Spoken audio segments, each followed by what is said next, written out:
What about my love? Wasn't it enough? Just let me know. The Bills beat the Chiefs in the regular season once again. Josh Allen can't get over the hump in the playoffs. Not necessarily that he's ever played bad in the playoffs against the Chiefs. You know, some of them have been just a heartbreaker. We literally had our overtime rules changed to cater to my man Josh Allen, and he still comes up short. So that being said, man, do you think that they have the formula to beat the Chiefs? How do you beat the Chiefs? And what does the rest of their season look like? Yeah, so this is something I didn't quite realize, that the Bills really do have the Chiefs number dialed in the regular season, right? Dating back all the way to 2020, the Bills have only lost to the Chiefs in the regular season once, but they've beaten them 1, 2, 3, 4 times now in the regular season since 2020. So they're 4-5 against Kansas City in the regular season. Haven't been able to get the job done, though, in the playoffs, losing all 3 times that the two teams have met since in that same time frame in the playoffs.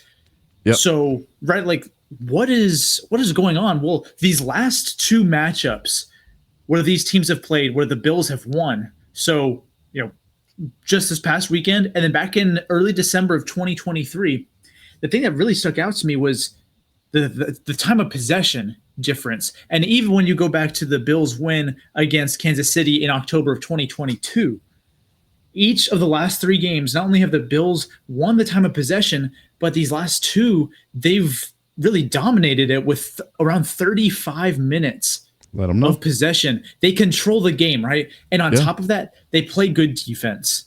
I know that, at times the Chiefs offense hasn't been as, not as many fireworks, not as much scoring as I guess you would typically envision for a Patrick Mahomes-led offense. But when you hold Kansas City to 21 points, right, especially with the way Josh Allen has been playing this season, that tells me the defense is playing well. You go back to the last time they beat Kansas City, they won 20-17. The defense showed up. The year before that in 2022, 24-20, right? So the defense is getting stops, and the offense is winning the time of possession battle, right? They're controlling the clock. They're having long, sustained drives. They're not giving Mahomes, right, a bunch of chances to get in the end zone. And on a lot of those chances, their defense is coming up. And so that's something that is really sticking out to me, because then you look at some of the games where the Chiefs have won, right? 38 points, 26, 42, and then 27 in their other win. So obviously, you want your defense to play well, but when you control the time of possession against these Patrick Mahomes-led Chiefs teams, and you have a good defense, that is the recipe for success. And there aren't many teams who can do both consistently, right? Because you also have to remember, Sean McDermott, the head coach of the Bills, defensive-minded guy, right? Former defensive coordinator. That's his thing. Right. So when you match him up with the same team, generally the same offense, even though Kansas City's had a merry-go-round at OC because they keep on getting hired, right? McDermott has a defense and has his guys ready that can take down Kansas City, that can stop them. And he's put together an offense who can, quite frankly, put up points on anyone, right? And so what you get is consistent success in the regular season. Now, how does it all unravel in the postseason every time? I think that might be a little bit of a different question, because even last time these two teams played in the playoffs, Kansas City had 37 minutes of possession, right? So they're still controlling the clock. The problem is, right, you allow 360 yards, right? And that's not something you can really allow against Kansas City, right? You can't consistently allow a ton of yards and expect to take this team down. So maybe it's you can point to, Josh Allen doesn't have the clutch gene, right? Some guys just have it, some don't in the playoffs. Mahomes does. But it's clear that what the Bills are doing in the regular season is working. So if you're another team, right, who plays the Kansas City in the regular season, you want to take notes. And the funny thing is too, if you were the Bills, you want to take notes. What did we do well? What do we need to improve on? What do we think Kansas City's going to do to try to expose us if we play again in the playoffs? Because time and time again, the Bills win in the regular season and lose in the playoffs. So clearly, even the Bills have something to learn from their regular season performances against Kansas City. Yeah. I think everything that you said is true and then some, right? I mean, when you look at Josh Allen's record versus the Chiefs, he is 4-1. And most of those wins have actually been in Arrowhead in the regular season. So you can't say, oh, this past time, they played them in Buffalo. It has nothing to do with it. And, he's played them since 2000 every single year. So this is one of those matchups that the NFL does look forward to. And look, he's had pretty good stats. I mean, he averages about 7.2 yards a pass against the Chiefs, 10 touchdowns and 3 interceptions thus far in his career against them. And what's funny is he's only been sacked 4 times during that whole stint. Jeez. So with that being said, I'm going to say that that's actually the X factor to beat the Chiefs, right? You keep Josh Allen pretty clean and you reverse your defense on what the Chiefs have been known for, which is playing really good defense, getting turnovers when it matters, and getting in your face with that defensive line. They held them to 0 sacks this game. And it was the opposite for the Bills. 2 sacks in this game. Terrell Bernard was one of those guys that everybody pointed out that was supposed to be kind of the fill-in guy for what's his name? The linebacker that just got hurt. Woo! I'm bad with names. If you know this show, is it Terrell Bernard? Yeah, Terrell Bernard, but he filled in for he got hurt at the beginning of the season. One of the best linebackers in the league. Matt Milano. There we go. Yeah.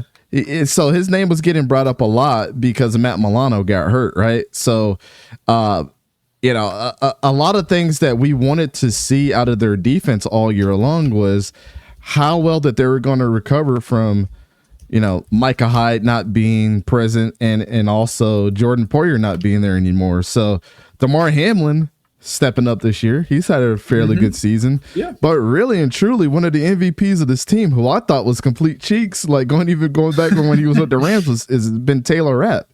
Taylor Rapp had an interception in this game. He continuously shows up. Terrell Bernard had an interception. So not only did they win a turnover battle, they won the sack battle. They won the protecting Josh Allen. But I think the one thing that falls apart is exactly the deficiencies that we see in a game like this, right? In the playoffs, is there wasn't a clear running back to help Josh Allen out. James Cook only had 20 yards. Even though he had 2 touchdowns, when we look at the yardage, it wasn't really helping him out, right? Like Josh Allen's leading with 55 yards. Then you go to the receivers. You have Dawson Knox, Amari Cooper, and Curtis Samuel having about sub 50 yards, and Khalil Shakir being the yardage leader with 70. But on the bright side is you didn't have, your best tight end in this game. You didn't have your young talent in Keon Coleman in this game, right? So you actually have a bright spot when you look at that. Like once those guys become healthy and they come back, if this is another matchup that we see in the playoffs again between the Bills and the Chiefs, it's going to be actually pretty cool to look at. Like, what are they going to look like if they're full strength by that time? As long as Tyler Bass cleans up the mistakes that he's had in the past, because he's known to miss a couple easy ones. As long as their special team is firing on all cylinders and their defense plays the way that they are. Obviously, having Von Miller back and making an impact right now after his suspension, getting 1 sack in this game, and he's still playing at a high level. All that stuff matters, right? But the Chiefs are the Chiefs, and like you said, holding them to 21 points in any given way is good. But the one thing that we have not brought up in this conversation is, what are the Chiefs going to look like at full strength? Isaiah Pacheco And and their defensive lineman that's been out for a little bit. Charles Menahue. Yeah, Charles and Menahue, they're practicing now. So what are they going to look like when Charles and Menahue has had really good games, since he's been there? And of course, who can ignore how good Isaiah Pacheco has been too? So they present actual real threats to any team that they go against.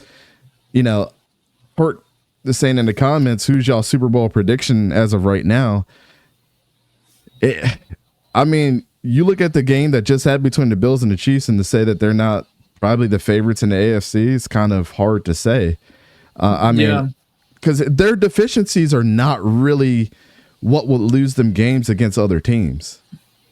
I don't think. I think they're just two elite programs going against each other, and it's easier to see your deficiencies. But let's say the Chiefs play the Dolphins tomorrow. I think they get smacked, right? I think the Dolphins definitely lose that game.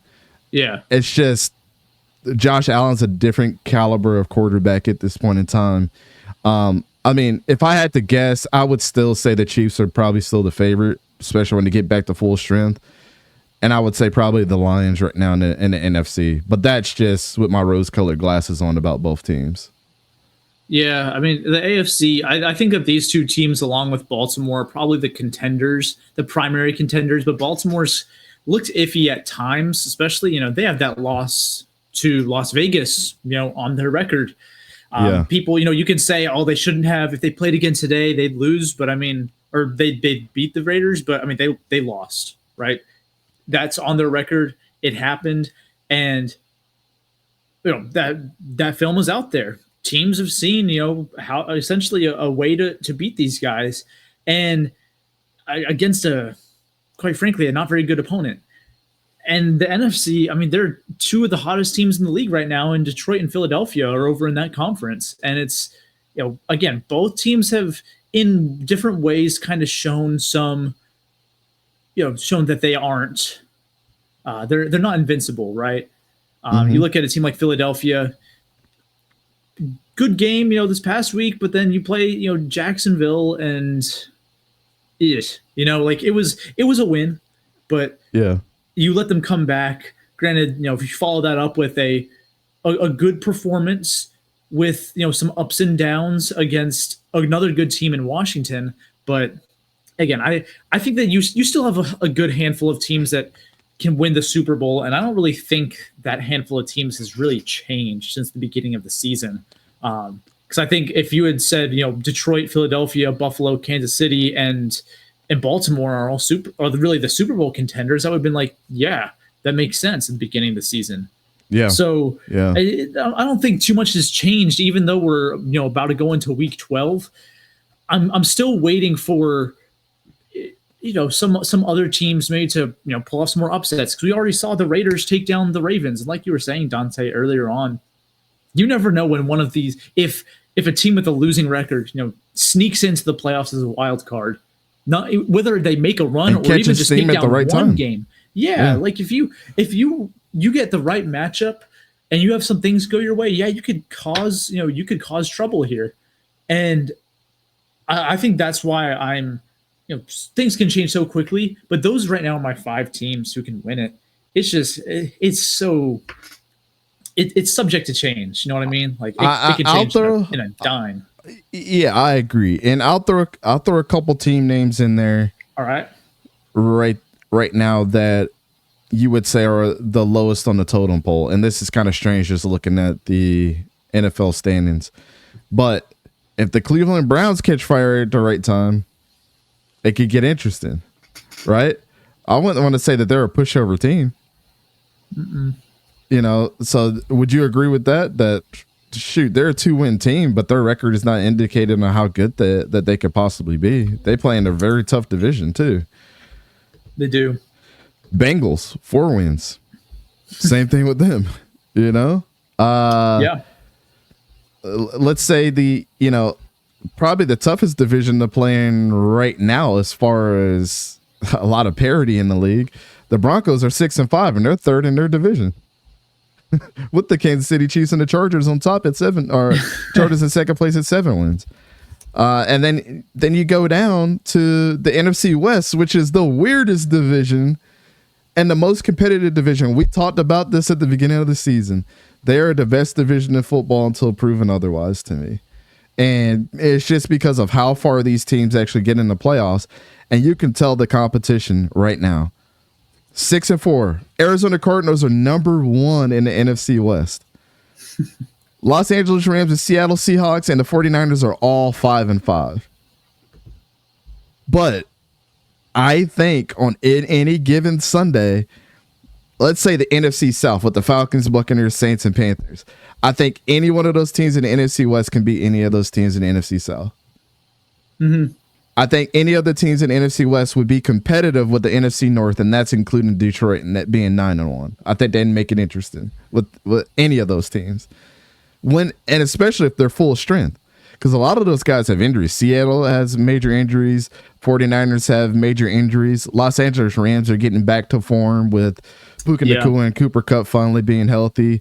And the Arizona Cardinals are just a little young with the wide receivers and a couple of the, with Jonathan Gannon's, hands being wrapped around that program right now and him still trying to, in his second year, get them up to speed. So, I don't know, man. It's there's a lot of teams that you look at and you're like, how are the Indianapolis Colts 5-6? They should be worse, but they're not. Houston, Texas 7-4. They should be better, and they're worse than what a lot of people think. The Miami Dolphins, granted, Tua was hurt, had a concussion, but they're 4-6. Like, everybody has a losing record in the AFC East except for the Bills, and they're up by 5 games versus everybody else. So, jeez. Yeah, it's nasty work, man. But when you really look at it, the team out of the AFC that can make this the most interesting is the Pittsburgh Steelers. They're having a year that none of us thought that they were going to have. Oh, yeah.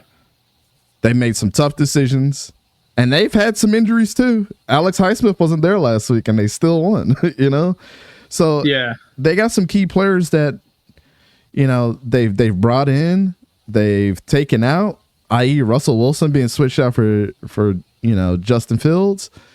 Najee Harris is having kind of a resurgence in the second half of his season. Even though, did you know that Najee Harris is number 6 all time in rushing yards for the Pittsburgh Steelers? Really? Wow.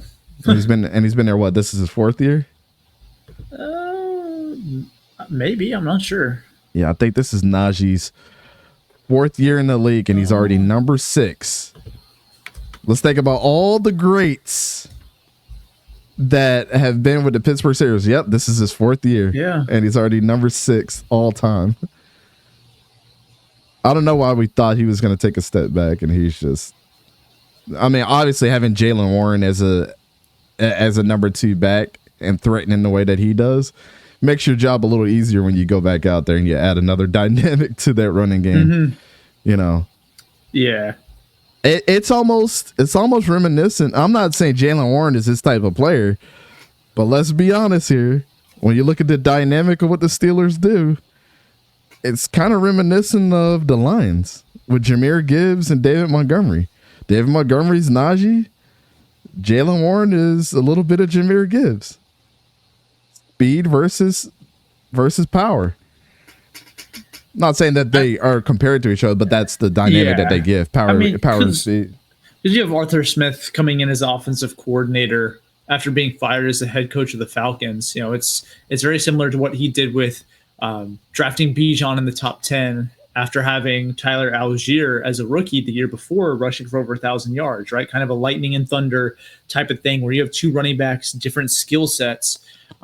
And then you also throw in Cordero Patterson into the mix, who came in from Atlanta, where he really fit into Arthur Smith's system, and now he's contributing in Pittsburgh with his coach. I'm Najee Harris rushing for 1,000 yards each of the last 3 years, and now he's in a run-oriented offense with a head coach who uses him well and complements him with the other guys in that running back room. They got 6 more games to play. Yeah. Najee's got 7 games because they played 10, so they got 7 more for 300 yards. Come on. That's not even 50 yards a game. Like, that should be easy money. And doing it with Jaylen Warren back there, sure, it's like, oh, Najee Harris isn't going to rush for as many yards or whatever. He's going to just see limited touches. But from a play calling standpoint, that's what you want to do, right? You want to utilize all the guys who are worthy to get on the field, and also, take some touches from your lead back to keep him fresh, to keep him healthy, to provide longevity of his career moving forward. And it's, like you said with the Lions, like, they're probably the team that best does it in the league right now, using two running backs in very different ways. And so you don't even have to do it as well as Detroit does in order to successfully use a two running back system. I think that, another team that does that well is Washington. But Najee he's not talked about anymore, probably because of his yard per carry, figure over his career, 3.9 yards per carry. That's really not good, but he consistently rushes for over 1,000 yards each season. So he just doesn't get talked about because of his inefficiency, but very talented player. Yeah. Shout out real quick. I know this is kind of like off topic, but I was responding to while Khalid was giving his spiel there. I was responding to a message in my DMs from one of our good friends from on the Raiders side. But Brandon Way Jr., I reviewed his film. He's a running back from Lancaster Catholic. He has received his first D1 offer from our beloved in this household, Syracuse. So, oh, nice. Let's go. I'm super proud of that kid. He was, really awesome, very gracious, and let me review his film. And seems like he's been having some killer games here, in the last couple weeks. So, yeah, man, he's been balling out. So well deserved. Just want to give a congratulations to him, man. Brandon, wish nothing but more offers are going to be coming. So the kid's the real deal. So, but yeah, ECG certified athlete right there.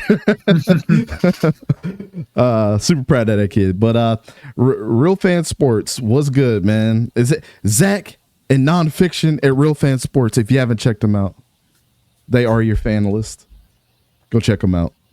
The Niners too, if they can get hot at the right time. Yeah, it's very true. It's very true, man.